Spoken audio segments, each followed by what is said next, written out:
The video opens in near silence, disturbed only by the slow metallic creak of chains and the steady drip of liquid hitting a concrete floor, each sound echoing as if the building itself is breathing. The narrator's voice enters quietly, asking a question meant to unsettle the viewer from the very first second. What if the place everyone fears as a slaughterhouse was never meant for animals at all? As the camera glides through darkness, rusted meat hooks come into view, hanging from the ceiling like frozen shadows, swaying slightly as if recently touched.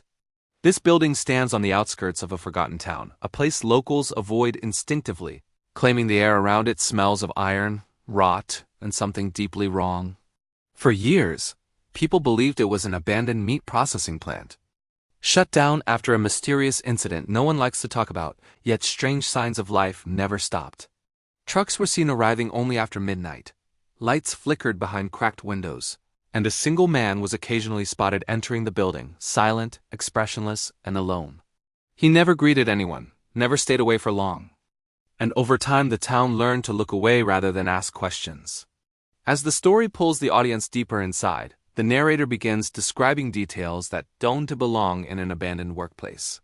A narrow bed hidden behind thick plastic curtains, a small table set with mismatched plates, candles melted down to their base, and handwritten notes pinned to stained walls like reminders of a routine only one person understands. Electricity runs through the building, stolen from nearby lines, powering dim bulbs that barely push back the darkness.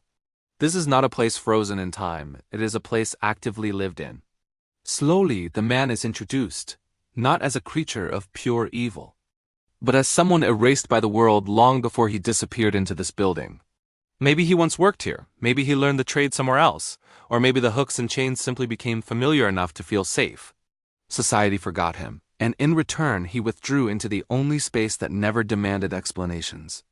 Isolation reshaped his mind, blurring the line between survival and obsession, until the hooks above his head stopped being tools and became part of his everyday reality.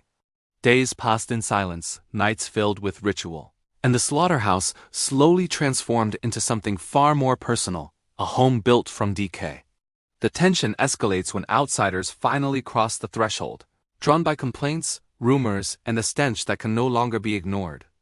At first, they believe they're uncovering an illegal operation, but as they move deeper inside, unease replaces certainty. They find personal belongings scattered across the floor, wallets without owners, shoes lined up neatly, clothing folded with care, and walls layered with makeshift soundproofing. Some hooks are clean, others darkened by stains too fresh to be ignored. There are no animals, no records, no explanation that makes sense. The horror grows not from what is seen, but from what is implied, from the realization that this place was designed to hide suffering in plain sight. The narration shifts inward, exploring the man's perspective, suggesting that he doesn't see himself as a killer or a villain, but as a protector of his space. In his mind, the outside world is cruel, chaotic, and dangerous, while these walls offer order, routine, and control. Every action follows a logic only he understands, a logic built slowly through years of silence and neglect.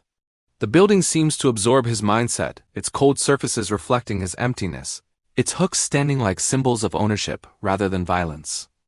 The psychological horror deepens as the audience is forced to confront the uncomfortable idea that monsters are not always born, but shaped by isolation and indifference. As the story reaches its final stretch, official reports and whispered testimonies reveal the truth that the town tried so hard to ignore. This was never a slaughterhouse in the way people assumed. It was a refuge twisted into something horrifying, a home constructed from loneliness, obsession, and unchecked darkness. The real terror is not just what happened inside those walls, but how long it went unnoticed, how easily people accepted a lie because it was easier than looking closer. In the closing moments, the pace slows, the sounds fade, and the narrator reflects on how places absorb the intentions of those who inhabit them, becoming extensions of broken minds. The video ends with a final haunting thought delivered softly. To the world, it was a slaughterhouse, a place of death meant for animals, but to him, it was the only home he ever knew, as the camera lingers on a single meat hook swinging gently in the darkness, refusing to come to rest.